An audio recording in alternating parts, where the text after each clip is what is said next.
Julio, vamos a dar inicio. Buenas tardes a todos, bienvenidos a Findes. Son las 18 horas, día 23 de julio. Iniciamos la transmisión del webinar que tenemos programado para esta ocasión en materia de pérdidas fiscales. Soy Emilio Villalobos, directivo de la Fundación, y les agradezco de antemano la oportunidad que nos brindan de estar con todos ustedes. Me acompaña el contador Julio César Suárez Domínguez, a quien sucintamente me permito presentar como contador público certificado, con un expertise muy amplio, tanto docente como profesional, quien ha ocupado diferentes posiciones y cargos en los colegios de contaduría en México y desde hace más de 25 años dirigiendo su propio despacho de consultoría, J.C. Suárez y compañía. Antes de ceder la palabra a Julio, les invito a que formulen sus preguntas, participen, denos sus opiniones, sus sugerencias, y al término de la plática dispondremos de algunos minutos para atenderlas. Julio, buenas tardes, ¿podemos iniciar? Gracias, Emilio, muy buenas tardes. Por supuesto, nada más un favor, ¿tú pones la presentación? Tú vela moviendo, ya está directamente en tu pantalla, vela moviendo. Es que no me deja hacer nada. Ahora, a ver. Ahí estás. Doble clic en tu pantalla y ya tomas el control. Ok, bueno. Buenas tardes, señores. Tenemos aquí un problemilla técnico, no me deja compartir las pantallas. Yo la voy avanzando, Julio. Sí, vamos avanzando. El tema de hoy es el tema de las pérdidas fiscales. Es un tema que invariablemente muchísimas empresas con el tema del COVID, con lo de la pandemia, posiblemente van a tener este resultado en sus ejercicios al cierre del año. Y entonces vamos a hacer un recorrido, unos 15, 20 minutos. No pretendemos con ello terminar ser especialista en pérdidas fiscales. Es un tema extenso, sin embargo, vamos a tratar de abarcar la mayoría de los puntos posibles.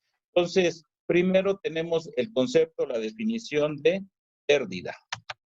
Esto de la pérdida fiscal, tenemos el concepto en las normas financieras, en la NIF A5, elementos básicos de los estados financieros. Y en esto nos dice que la utilidad o pérdida neta como definición, primero partimos de la utilidad, y la utilidad neta es el valor residual de los ingresos de una entidad lucrativa. La NIF A3 habla de las entidades, cuáles se consideran lucrativas y cuáles no, y después de esto me dice, después de haber disminuido sus costos y gastos, se van a presentar en el estado de resultados, y siempre que estos últimos, es decir, el costo y los gastos, sean menor a los ingresos durante un periodo determinable, es decir, el periodo contable. En caso contrario, ¿cuál sería el caso contrario? El caso en donde los costos y los gastos superen los ingresos. En esos casos, el resultado es una pérdida neta. Ahora, en el caso de la pérdida fiscal, ¿qué es lo que nos compete a nosotros? Sigo aquí con el problema de que no puedo compartir. Es avanzarla como si fuera PowerPoint nada más, Julio. Ya, sabes que ya, ahora sí parece ser que ya puedo ver. Ahora sí, ya. Hasta ahora se pudo, pero bueno, ahora sí. Ok, perdón por el inconveniente, pero ya estamos nuevamente, podemos ver el material. Y entonces, en el caso de la ley del impuesto sobre la renta, nos dice esto, lo ubicamos en el capítulo 5, el título 2 de las personas morales, que se refiere a las pérdidas. Y esto está en el artículo 57, anteriormente era la ley, era el artículo 55, y me dice que la pérdida es la diferencia entre los ingresos acumulables. Hay que recordar que para efectos fiscales manejamos en términos generales dos conceptos, el ingreso nominal y el ingreso acumulable. El ingreso acumulable prácticamente son todos los ingresos. A estos ingresos acumulables les vamos a restar las deducciones autorizadas. También recordemos que en materia del impuesto sobre la renta, pues obviamente hay una serie de requisitos en donde me dice qué deducciones, cuáles, los límites, etcétera. Entonces, a los ingresos le voy a restar las pérdidas. Y luego tenemos un concepto interesante que durante mucho tiempo siempre estuvo en la discrepancia, que era la PTU. La PTU, la participación de los trabajadores en las utilidades por parte de las utilidades de las empresas por parte de los trabajadores, si bien sabemos que la PTU viene precisamente hilada a esta obligación patronal que tiene que ver con el tema laboral, es decir, si yo tengo trabajadores, estoy obligado, pues obviamente a pagarle su sueldo, a pagarle su aguinaldo, a pagarle su prima vacacional. Pero la ley Federal del Trabajo y la Constitución también obliga a las empresas a pagar la PTU. Sin embargo, durante mucho tiempo la PTU no fue deducible. Posteriormente, la autoridad cede y cede parcialmente, y me parece que además de muy mala fe, y dice, ok, te voy a permitir que puedas disminuir la pérdida, la PTU, pero no como pérdida, sino como una deducción por fuera. Es decir, tienes los ingresos, tienes las deducciones, como lo estamos comentando, y a eso luego le restas la PTU. Es decir, la PTU en estricta teoría no es deducible, pero sí se disminuye. Oye, ¿y por qué todo este rollo? Porque todo este rollo tiene que ver con el coeficiente de utilidad para efectos de los pagos provisionales que establece el propio impuesto sobre la renta en su artículo 14. Entonces, es un juego maquiavélico ahí, kafkiano, que hace la autoridad para tener un beneficio a favor de la misma. Entonces, aquí nos dice la pérdida fiscal es la diferencia entre los ingresos menos las deducciones y menos la PTU. ¿Sale? Ok, ahora, sigue diciendo, la pérdida es un artículo largo, el artículo 57, y me dice, a ver, hubo un cambio durante muchos años, antes del antes de 1992, se establecía que las pérdidas tenían un plazo de 5 años. Posteriormente se modifica y esa redacción no es lo más afortunado, y yo le comento aquí a mis alumnos que es la cláusula de Chirek, hasta el infinito y más allá. ¿Por qué? Porque habla que la utilidad se puede disminuir en un plazo de los 10 ejercicios siguientes hasta agotarla. Y hasta agotarla, pues es hasta que se agote, no hasta que hayan transcurrido los 10 ejercicios siguientes. La autoridad pretende darle ese sentido, pero basándose en la ley anterior, pero la ley anterior dejó de estar vigente desde hace más de 10, 20 años. Entonces, me parece, y no importa que haya dejado de estar vigente hace 10, 20 años, simplemente no aplica. Esta es una nueva ley y no tiene nada que ver.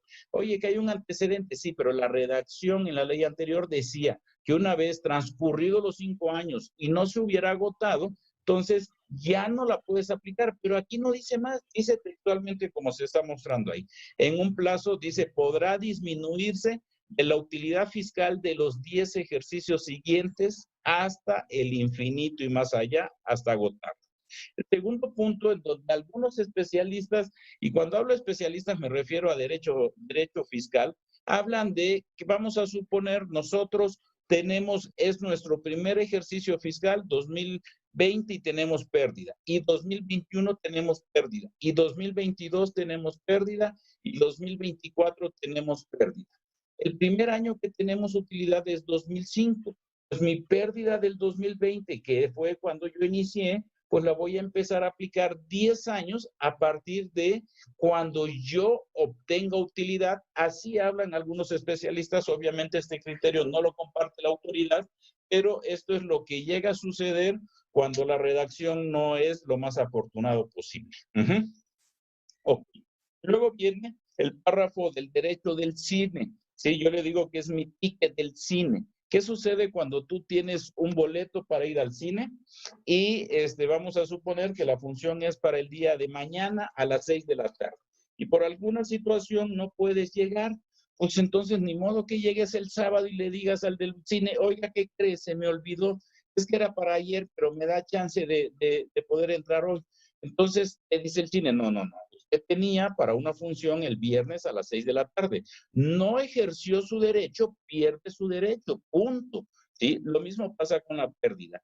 Tú teniendo derecho a aplicarla en este año, por la razón que sea, no la aplicas, entonces pierdes ese derecho hasta por la cantidad que pudiste haberla aplicado. ¿Sí? Por ahí cabe comentar, hay un criterio de hace muchos años en donde nos dice que para qué sirven las declaraciones complementarias. Si yo no apliqué una pérdida y presento una complementaria y ahora sí considero la pérdida, ese criterio confirma que efectivamente es válido. ¿Por qué? Porque para eso son las declaraciones complementarias, para corregir omisiones u errores. Entonces, aquí existe esa posibilidad. De todas maneras, si alguien está pensando en ejercer esa opción, favor de verificarlo con sus abogados. Posteriormente, sigue diciendo este artículo 57 que tenemos aquí la posibilidad de actualizar. No voy a entrar tanto al detalle técnico de la actualización y que si es impar y estas cosas, porque esto lo pueden verificar con más calma. Simplemente, ¿qué sucede?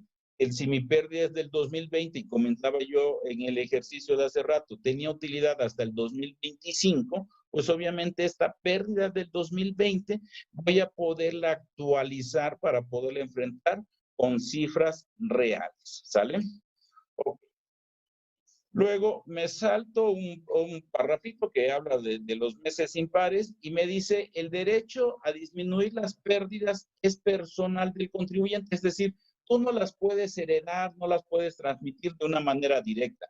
Dice del contribuyente que las sufra, y me parece que este es un término subjetivo porque, ok, puede ser que en esta situación actual de la pandemia, pues tal vez algunos contribuyentes estén padeciendo una situación que no se la deseamos a nadie, pero hay otros que posiblemente pues tienen una pérdida ficticia, simulada, etcétera, y pobrecito, ¿cómo están sufriendo? Entonces, creo que es un término subjetivo. Puedo no sufrir la pérdida, pero sí la puedo determinar, sí la puedo obtener, sí la puedo calcular. Es decir, hay una gran cantidad de sinónimos, ¿sí? No la puedes transmitir a otra persona ni como fusión. La pérdida es personal del contribuyente. Y finalmente, este artículo 57 se refiere a los casos de escisión, que tampoco voy a entrar al detalle. Si hay aquí alguna persona interesada en la escisión, este no es el curso para hacerse especialista en términos de efectos para escisión. Simplemente aquí hago el comentario y se complementa con el 58 para efectos de la fusión de empresas, ¿sale? Ok, ahora, ya tengo mi pérdida del 2020. Esta pérdida del 2020 primero va a tener que pasar por un proceso. Este proceso es determinarla. Ya la determino. Y luego la tengo que reflejar. ¿En dónde la voy a reflejar? La voy a reflejar en mi declaración anual. ¿Y dónde presento mi declaración anual? O cuándo, perdón, pues la tengo que presentar en el mes de marzo a más tardar. Una vez que ya está determinada y presentada, es decir, ya la autoridad la conoce y yo ya tengo evidencia real, entonces yo ya la puedo aplicar. Y voy a tener dos tiempos, pero eso no quiere decir que la estoy aplicando dos veces. La voy a poder aplicar contra los pagos provisionales del ejercicio siguiente, pero precisamente, o como su nombre lo dice, estos son pagos provisionales a cuenta del impuesto al ejercicio. En la mecánica de los pagos provisionales, ahí aplico mi pérdida. Pero una vez que concluye el ejercicio, vuelvo a aplicar mi pérdida. Y entonces pudiera parecerse de primera instancia que se aplica dos veces, mas no es así.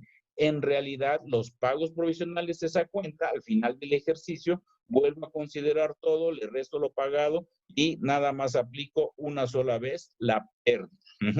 Y entonces aquí me dice el artículo 14, oye, contribuyente, me vas a hacer pagos provisionales a cuenta.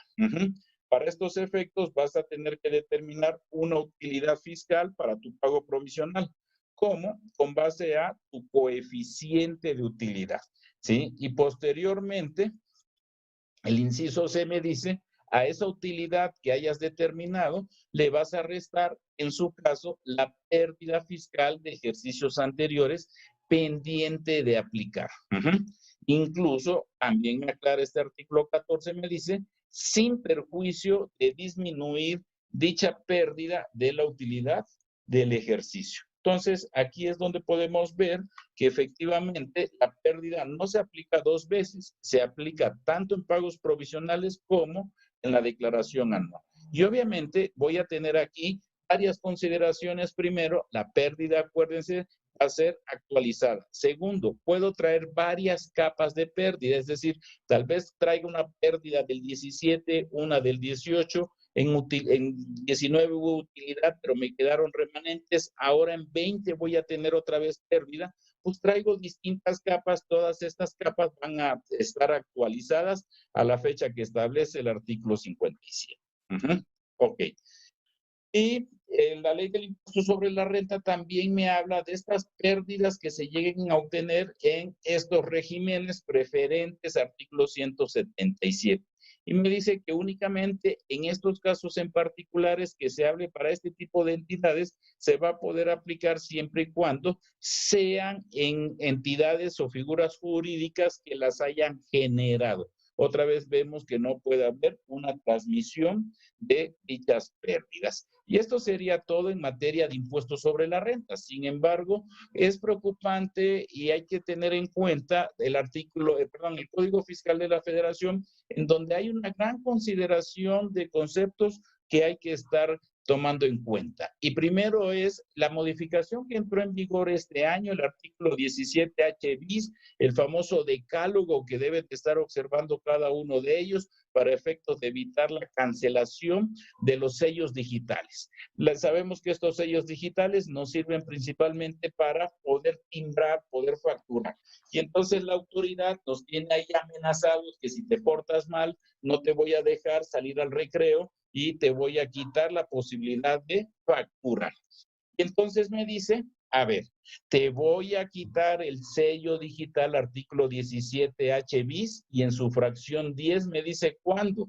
Cuando cuando la autoridad detecte que se trata de un contribuyente que no desvirtúa la presunción de transmitir indebidamente pérdidas fiscales. Aquí vemos que están las pérdidas y por lo tanto te encuentras en las listas negras el artículo 69 bis de este código. Y entonces, ¿qué sucede? Sabemos que desde hace algunos años la autoridad emitió estos famosos listados en donde dice, estos contribuyentes están en una situación irregular. Si tú has tenido operaciones con ellos, tendrás que de dos sopas, o una, demostrar que efectivamente la operación es real, o dos, corregirte. Si no te corriges, pues va a ir la autoridad con una atenta invitación que te va a decir lo mismo. Te corriges tú, te corrijo yo, más la imposición de actualización, recargos, multas, etcétera. Entonces, si resulta que por estar con una operación con algún contribuyente del 69 bis y tú no corriges esta situación, seguramente la autoridad dijo, y tú aplicaste deducciones en el 2019, por decir, y en 2019 determinas pérdida, oye, pues si le das reversa a estas deducciones, posiblemente no tengas pérdida o la pérdida sea menor. Si no haces esta corrección, ¿qué va a pasar? La autoridad tiene la posibilidad de cancelarte tus sellos digitales. Ahora, en el caso de la responsabilidad solidaria, el artículo 26 en su fracción 10 me habla que también si te encuentras en este listado del 69 bis, ya saben que esto lo ha utilizado la autoridad, ¿sí? ¿Qué va a suceder? Pues te puedes encontrar en una situación de responsabilidad solidaria para el caso de los socios. El artículo 30 del código me dice que debes de conservar la contabilidad. ¿Dónde debes de conservarla? En el quinto párrafo en específico me hace la disposición de las pérdidas fiscales y me dice, oye, si yo, autoridad, estoy ejerciendo mis facultades de comprobación y en esos ejercicios haya habido una aplicación de pérdidas de ejercicios anteriores, entonces tu contribuyente estás obligado a proporcionarme la documentación, que aquí ha habido un exceso, ha sido inclusive llevado a tribunales y la autoridad judicial le ha dado la razón a la autoridad administrativa, en este caso al SAT, en donde prácticamente te puede extender la revisión a esos ejercicios donde se originaron las pérdidas.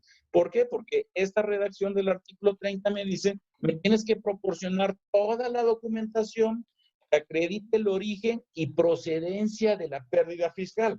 Anteriormente, si ahorita vamos a suponer la autoridad ejerciendo sus actos de sus facultades de comprobación, me revisa el año 2018 y yo en 2018 apliqué una pérdida del 2015, pues yo normalmente pues, llegaba y anexaba la anual del 2015 donde ahí estaba la pérdida. No, la autoridad está en facultad de poderme exigir los ingresos acumulables, las deducciones autorizadas, la contabilidad, los papeles de trabajo, etcétera, del 2015, aunque me esté revisando 2018. Entonces, esto es una extensión de las facultades que tiene la autoridad de conformidad con este artículo 30,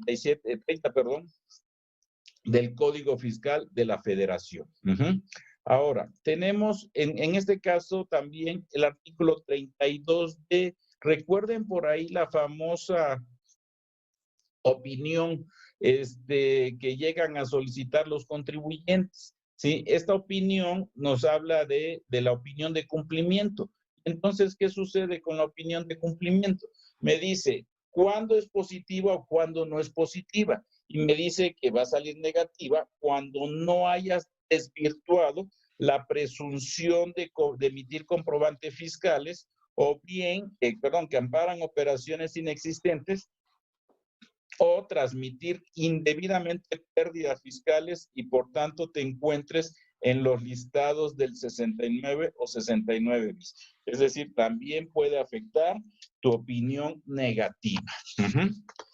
El artículo 69B, que estamos hablando de los famosos listados, en algún momento le han puesto varios nombres, pero bueno, las listas negras se conocen en términos generales, me dice que puede presumir la autoridad que hubo una transmisión indebida de las pérdidas fiscales. ¿Cuándo? Cuando el análisis de las bases de datos identifique que un contribuyente tuvo la posibilidad de disminuir esas pérdidas fiscales por parte de una reestructuración, escisión o fusión de sociedades, o bien incluso hubo un cambio de accionistas y como consecuencia de ello, dichos contribuyentes dejaron de formar parte del grupo al que perteneció. En esos casos, nuevamente está hablando de pérdidas fiscales.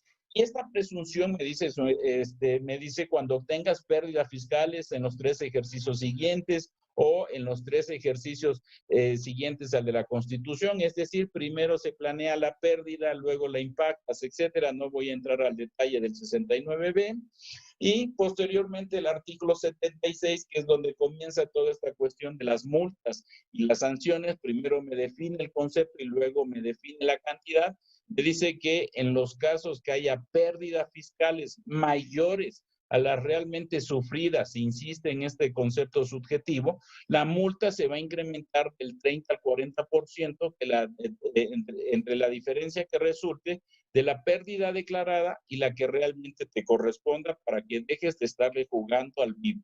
Hay que tener mucho cuidado, hay que estar inclusive verificando los contadores, porque ya saben, esta parte creativa y con el criterio que tienen que el cliente no quiere pagar impuestos, de repente se inventan pérdidas. Ojo, el que va a pagar estas multas que estamos hablando es el contribuyente. El otro tema de moda que fue de las modificaciones fiscales para este año 2020 fue el tema de la defraudación fiscal. Acuérdense que ya es un delito que se sanciona inclusive con irse al tecnológico, es bote, y entonces me dice, ojo, artículo 108 del Código Fiscal, inciso H, comete el delito de defraudación fiscal el que con uso de engaños o aprovechamientos omita total o parcialmente el pago de una contribución, ¿sí? Entonces, aquí hay que tener muy cuidado porque si yo aplico pérdidas que son ficticias, que fue por una no corrección del 69B, etcétera, ¿sí? Esto se considera defraudación fiscal. Y el artículo 111, fracción cuarta, me dice que en estos casos tiene una sanción de 3 meses a 3 años a quien determine pérdidas con falsedades. Y por último, el artículo 199 nos habla de los esquemas reportables. Y sabemos que existe una disposición en donde se debe de generar de una manera directa o indirectamente un beneficio fiscal con México en otras entidades. Y tanto la fracción 3 como la fracción 9 nos habla de pérdidas fiscales, ya sea la transmisión o ya sea la obtención o disminución en los pagos provisionales. También tengo que informar, son estos esquemas reportables. Y pudiéramos decir que todo este es el alcance de las disposiciones fiscales en concepto de la pérdida, excepto que nos faltan dos cosas. Bueno, dos puntos que están dentro de los criterios normativos. Y desde hace algunos años, el fisco inventó una cosa que dijo, estos son mis criterios, esta es mi opinión, no te estoy preguntando si estás de acuerdo, pero en el caso de duda, esta es mi resolución. Muchas no necesariamente son legales desde mi punto de vista. Sin embargo, la autoridad dice, esa es mi opinión, este es el criterio que yo voy a tomar en cuenta. Esto se publica en la resolución miscelánea dentro de sus anexos, y la resolución miscelánea este año, la del 2020, se publicó el 28 de diciembre, el Día de los Inocentes, y tiene diversos anexos. El anexo de los criterios normativos se dio a conocer el anexo 7, el publicado el 9 de enero.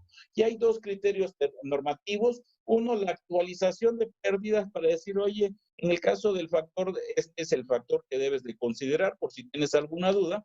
Y está el criterio vinculativo artículo 31, en donde me dice que si las pérdidas llegan a aumentar en declaraciones complementarias. Por mi parte, señores, ha sido todo un placer y quedo a sus órdenes para cualquier duda en estos 4 o 5 minutos que tengo. Muchísimas gracias, a sus órdenes.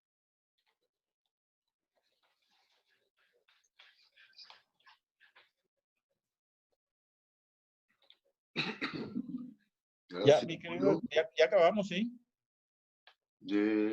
Sí. Estoy checando aquí las dudas, no tengo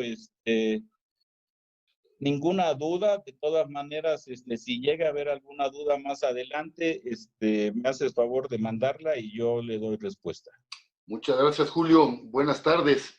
Y bien, antes de terminar con la transmisión del webinario, les recuerdo que todos los jueves a las 18 horas estaremos abordando diferentes temas de interés, tópicos de actualidad en el ámbito de los negocios.